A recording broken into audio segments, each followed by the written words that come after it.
पुण्यातल्या उच्चभ्रू समजल्या जाणाऱ्या कोरेगाव पार्क परिसरामध्ये राज्याचे उपमुख्यमंत्री अजित पवार यांचे पुत्र पार्थ पवार यांनी महारवतनाची 40 एकर जमीन खरेदी केल्याचा गंभीर आरोप त्यांच्यावरती होतोय आणि त्याचबरोबर सध्याचं या जागेचं बाजार मूल्य 1,804 कोटी रुपये इतकं आहे. परंतु ही जमीन केवळ 300 कोटी रुपयांना खरेदी केलेली आहे, असा गंभीर आरोप पार्थ पवार यांच्यावरती होतोय. नेमकं महारवतन म्हणजे काय हेच आपण आणि संपूर्ण हे प्रकरण काय आहे हे आपण कायदेतज्ञ ॲडव्होकेट मिलिंद पवार सर यांच्याकडून जाणून घेणार आहोत. सर, राज्याचे उपमुख्यमंत्री असणारे अजित पवार यांचे पुत्र पार्थ पवार यांच्यावरती गंभीर आरोप होतोय. त्यांनी महारवतनाची 40 एकर जमीन, जिचं बाजार मूल्य 1,804 कोटी रुपये आहे, ती केवळ 300 कोटी रुपयांना खरेदी केल्याचा आरोप होतोय. महारवतन म्हणजे नेमकं काय असतं? आता याच्यामध्ये पहिल्यांदा वतन म्हणजे काय हे आपल्याला समजून घ्यावं लागेल. आत्ताच म्हणजे व्याख्या ती काढली त्यामध्ये. तर वतन म्हणजे असं आहे, की वतन असा हक्क असलेला जमीन, ज्या मालकी हक्क जो एखादा व्यक्ती, समाज किंवा जातीला दिला जातो आणि तो हक्क पुढील पिढीपर्यंत हस्तांतरित होतो. त्याला म्हणतात वतन. म्हणजे आपण ज्याला म्हणतो ना वतनाने आली वगैरे, तर तो वतन. हा झाला पहिल्यांदा वतन. मग आता महार वतनाचा कायदा कधी आला? तर मराठा साम्राज्यापासून हा कायदा अस्तित्वात आला. ब्रिटिश काळामध्ये 19व्या शतकामध्ये त्यामध्ये काही बदल सुचवले गेले. त्या वेळेपासून की महार समाजातील लोकांच्या उन्नतीसाठी, त्यांना समाजाच्या बरोबरीत आणण्यासाठी मराठा साम्राज्य असतानापासून हा महार वतनाचा कायदा आहे. महार वतनाचा कायदा की महार समाजातील व्यक्ती त्याच समाजामध्ये फक्त जमीन हस्तांतरित करू शकतो, त्याची विक्री करू शकतो, हा कायदा आहे. या समाजातील जमीन जर सवर्ण समाजातील ओपन कॅटेगरीमधील किंवा त्या महार समाजातील व्यक्तीला असं वाटलं कोणाला तरी द्यायची, तर संबंधित तहसील त्या विभागाला त्या जमिनीची नोंदणी करायला लागते, रीतसर परमिशन घ्यायला लागते आणि मगच तो विकू शकतो. ही थोडक्यात ही जुजबी कायद्याची प्रक्रिया आहे. सर, या प्रकरणामध्ये जर पाहिलं तर महारवतन म्हणजे ज्यावेळेस जसं तुम्ही सांगितलेलं आहे, की या ज्या जमिनी आहेत म्हणजे महार जातीतील व्यक्ती असतील किंवा महारवतनासाठी वतनाच्या ह्या ज्या जमिनी असतील, तर त्याच जातीतल्या व्यक्तींना विकता येतं किंवा हस्तांतरित करता येतं. पण यामध्ये सुवर्ण जातीतील एखादी व्यक्ती जर आली, तर तशा पद्धतीनं पहिल्यांदा तुम्हाला तहसीलदारांकडे नोंद करावी लागते, असं तुम्ही म्हणताय. असं झालं नाही तर काय कायदेशीर कारवाई होऊ शकते? कारण या प्रकरणामध्ये जर पाहिलं तर पार्थ पवार यांनी जी आहे ती महारवतनाची, जी की शासकीय जमीन आहे असं म्हटलं जातंय. ती जमीन खरेदी केल्याचा त्यांच्यावरती आरोप होतोय. काय कारवाई होऊ शकते? नाही नाही, मुळातच आता महार वाटण्याचा जो कायदा आहे, तर महार समाजातील लोकांसाठी तत्कालीन त्या काळचे राजे, प्रशासन, जिल्हा प्रशासन या लोकांनी या समाजाच्या उन्नतीसाठी काही जागा राखीवच ठेवल्या होत्या. आणि म्हणून महार वाटण्याचा कायदा फार महत्वाचा आहे. महार वाटण्याच्या कायद्यानुसार संरक्षित केलेल्या जमिनी, कारण त्या मुळातच का राखून ठेवल्या? त्या समाजाच्या उन्नतीसाठी. आणि म्हणून कायद्यामध्ये असं बंधन टाकून ठेवलंय, की ह्या जमिनी प्रतिबंधित आहेत. तुम्हाला याची विक्री करता येणार नाही. आणि विक्री करायची असेल तर संबंधित सरकारची, प्रशासनाची, तहसील, दुय्यम निबंधक यांच्याकडे नोंदवून त्याची रीतसर परमिशन घेऊन काही राज्यांमध्ये नजराणा देखील भरायला लागतो. अशा त्या कायद्याचे सगळे प्रोव्हिजन आहेत. आणि ह्या सगळ्या कायद्याच्या तरतुदी, मग ते सगळं विक्री करत असताना वारसा हक्काने जमीन महार व्यक्तीतल्या जमीन मालकालाच आली असेल, तर वारसा हक्क त्यांनी सिद्ध करावा लागतो. महार जातीचं प्रमाणपत्र त्याला द्यायला लागतं. हे सगळं कलेक्टर लेव्हलला, तहसील लेव्हलला सगळं सिद्ध करून रीतसर परमिशन घेऊन हे जर सगळं झालं तर व्यवहार होतो. सवर्ण जागतील जमीन खरेदी करत असेल तर फुल स्टॅम्प ड्युटी भरायला लागते. हा कायदा आहे. पण याच्या व्यतिरिक्त या कायद्यातले प्रावधान, या कायद्यातले कलम हे कुठेतरी डावलून, परस्पर शॉर्टकट मारून, काही गोष्टी मॅनेज करून जर केलं असेल आणि हे जर निदर्शनास आलं, तर संबंधित व्यवहार हा अवैध ठरतो. हा देखील कायद्यामध्ये त्याची तरतूद आहे. तर या प्रकरणामध्ये संबंधित व्यवहार अवैध ठरतो तुम्ही असं म्हणताय. या प्रकरणामध्ये सध्या जर पाहिलं तर जी स्टॅम्प ड्युटी, जे की सध्या असं सांगितलं जातं की 21 कोटी रुपये स्टॅम्प ड्युटी भरणं आवश्यक आहे. या प्रकरणामध्ये पाहिलं तर फक्त 500 रुपये स्टॅम्प ड्युटी भरण्यात आलेली आहे. नाही, आता याच्यामध्ये कसं आहे, एक तर महार वाटण्याच्या कायद्याप्रमाणे महार समाजातील व्यक्तीलाच ती जमीन विकू शकतो. हा कायदा आहे. जर दुसऱ्या व्यक्तीला परस्पर बाहेर तिराईत इस्माला विकत असेल, तर मग सवर्ण समाजातील व्यक्तीला फुल स्टॅम्प ड्युटी लागू होती. हा देखील कायदा आहे. महाराष्ट्र स्टॅम्प ॲक्ट 1958 नुसार त्यामध्ये कोणाला सूट द्यायची, किती स्टॅम्प ड्युटी घ्यायची. तर त्यामध्ये अनेक चॅरिटेबल ट्रस्ट असतात, विधवा महिला असतात, हाऊसिंग सोसायटी असतात. तसं या महारत्नाला देखील त्यामध्ये त्यामध्ये प्रावधान दिलेलं आहे. पण सवर्ण समाजातील जर असेल, तर ॲज पर ॲक्ट फुल स्टॅम्प ड्युटी भरावी लागते हा कायदा आहे.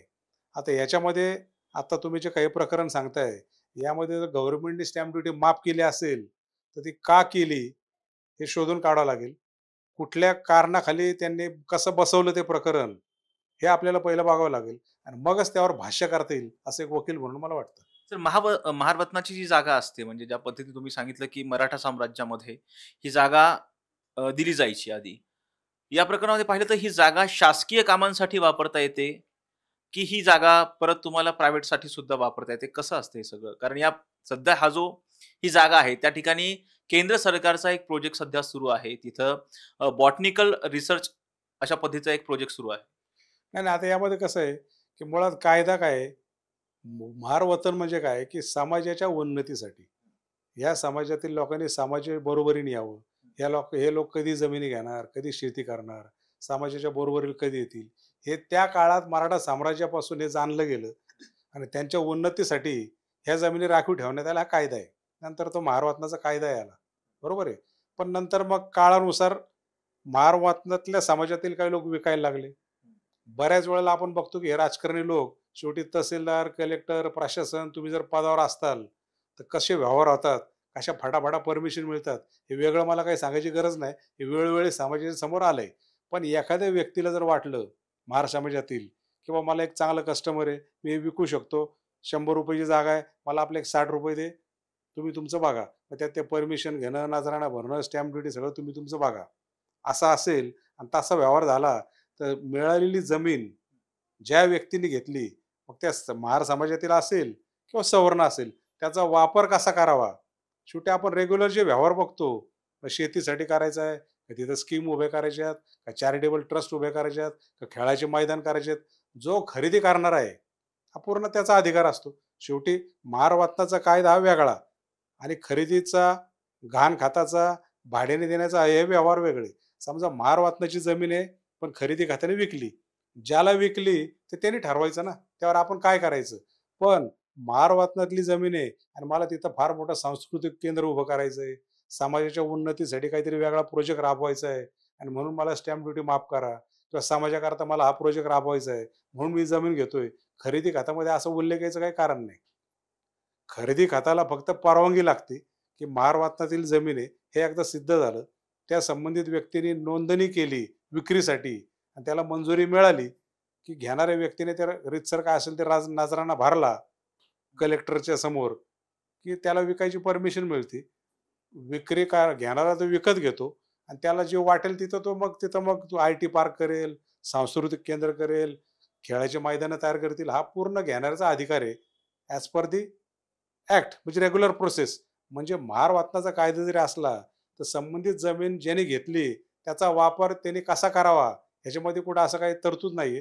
त्यामुळे जो घेतो, त्याच्या मर्जीप्रमाणे तो वापर करू शकतो. हा नेहमीचा व्यवहार आहे हा. सर या प्रकरणात मध्ये जर पाहिलं तर महारवतनाच्या जागेमध्ये जसं तुम्ही सांगितलं, की महार समाजातील व्यक्तीलाच ती हस्तांतरित करता येऊ शकते. यामध्ये सवर्ण जातीतली व्यक्ती आली, तर वेगळ्या पद्धतीची काहीतरी नियमावली आहे असं तुम्ही सांगितलेलं आहे. परंतु सध्या या प्रकरणामध्ये अनियमितता दिसते असा आरोप सुद्धा विरोधकांकडून केला जातोय. या प्रकरणामध्ये दोषी आढळल्यास फौजदारी स्वरूपाच्या कारवाईची काही अशी तरतूद असते का? नाही, नियमांचे उल्लंघन जर केलं, तर संपूर्ण व्यवहार हा अवैध अवैध ठरतो. हा कायदा आहे. बरोबर आहे. पण हा व्यवहार करत असताना समजा काही खोटी कागदपत्र तयार केली, एखादे समजा त्यातले काही मयत व्यक्ती असतील त्यांच्या खोट्या सह्या मारल्या, खोटे ॲड्रेस दिले, बरोबर आहे. असे काही फोर्ज डॉक्युमेंट केले आणि तपासादरम्यान किंवा कुठल्याही न्यायालयामध्ये चॅलेंज झालं आणि हे जर निदर्शनास आलं, तर फौजदारी मग त्यामध्ये गुन्हे दाखल होणार. पण त्यासाठी हे सिद्ध व्हायला लागेल, की मेलेल्या व्यक्तींच्या नावावर खोट्या सह्या केल्या किंवा ते महार समाजातील व्यक्तीच नव्हती. खोटा जातीचा सर्टिफिकेट आणलं आणि त्याला जोडलं आणि तो महार आहे असं दाखवलं. हे सिद्ध झालं तर फौजदारी. अशा काही गोष्टी आहेत, की जे गुन्हेगारी स्वरूपाची कृत्य आहेत. त्या व्यवहारामध्ये जर हे निष्पन्न झालं, तर संबंधित घेणाऱ्यावर फौजदारी गुन्हे दाखल होऊ शकतात. ही कायद्याची वस्तुस्थिती आहे. पार्थ पवार यांचीच जी जमीन आहे, त्यांनी जी जमीन खरेदी केलेली आहे, त्या खरेदीमध्ये मोठ्या प्रमाणामध्ये त्यांच्यावरती गंभीर स्वरूपाचे आरोप होत आहेत आणि त्याचबरोबर ही जी जमीन त्यांनी खरेदी केलेली आहे, ती जमीन महार वतनाची आहे. त्या संदर्भात आपण ॲडव्होकेट मिलिंद पवार सर यांच्याकडून जाणून घेतलेलं आहे की महार-वतनाची जमीन ही विकता येऊ शकते का? महार-वतनाचा कायदा नेमका काय आहे हे आपण त्यांच्याकडून जाणून घेतलेलं आहे. व्हिडिओ जर्नलिस्ट निलेश लोहारसह राजरत्न जोंधे, टॉप न्यूज मराठी, पुणे. तुमची car, electric panel, data server आगीपासून सुरक्षित आहे का? नाही? मग आजच बसवा F protect temperature activated fire suppression device. यामध्ये आहे eco friendly non toxic pressurized liquid, जे आग लागल्यास क्षणार्धात ॲक्टिव्हेट होऊन आगीवरती मिळवते नियंत्रण. बसवण्यास अतिशय सोपे आणि सुटसुटीत टेकालिपचे एक दर्जेदार उत्पादन एफ प्रोटेक्ट.